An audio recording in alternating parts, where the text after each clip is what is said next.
Let's talk about staying commission qualified. What is the minimum sales threshold?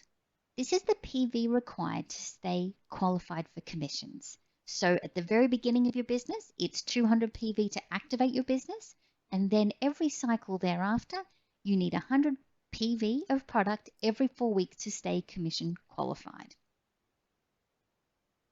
Now, there are 3 ways to stay commission qualified. So on your qualification week, you can either have a 100 PV personal order process. You can place it as a one-time order or your subscription. The subscription is better because you get to buy it wholesale, and we've already covered off the benefits of why you should have a subscription set up on your account. The second option is you can place a personal order or a subscription valued at $187 worth of product plus shipping.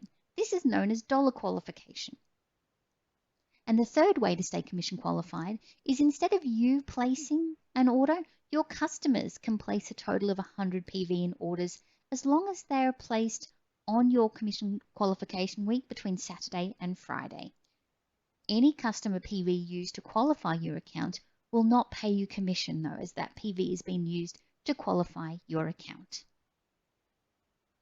So let's have a look again at the rolling calendar now that we've talked about staying qualified.